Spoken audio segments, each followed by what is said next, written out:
আগে যত মাথা গরম হোক খবরদার তালাকের কথা বলবেন না। অন্য 10টা কথা বলেন, রাগ উঠছে নিজের গায়ে পারলে 2টা মারেন, বইয়ের গায়ে মারেন না। তারপরে মুখ দিয়ে তালাকের কথা বলেন না।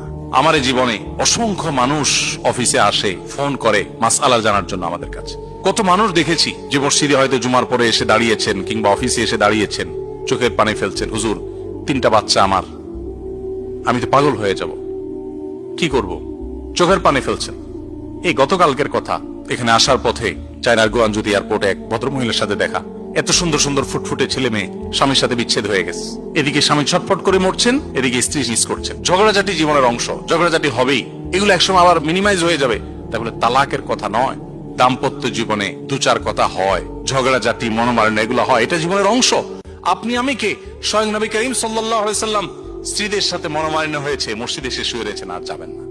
আলী রাদিয়াল্লাহু তাআলা আনহু রাসূলুল্লাহ সাল্লাল্লাহু আলাইহি ওয়াসাল্লামের মেয়ের জামাই, ফাতিমা রাদিয়াল্লাহু তাআলা আনহার স্বামী, সেই মানুষটা তিনি মসজিদে এসে শুয়ে আছেন। কেন? অভিমান হয়েছে স্ত্রীর প্রতি। নবীজি এসে সেখানে মিটমাট করেছেন।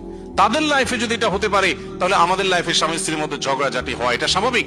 আজকে যার সাথে ঝগড়া হচ্ছে 2-4-10 বছর ঠিক হয়ে যাবে। বিশেষ করে দাম্পত্য জীবনের শুরুর দিকে একেবারে প্রথম তো মহব্বত আর ভালোবাসা ঢেউ খেলতে থাকে।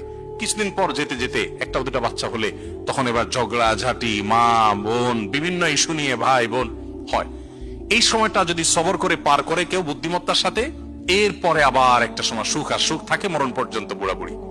কিন্তু যদি কেউ এই টাইমে ভুল করে ফেলে, মাথা গরম করে, সারা জীবন তার কান্না ছাড়া আর কিচ্ছু থাকে না। এই জন্য ঠান্ডা মাথায় এই জিনিসগুলোকে দেখতে হবে।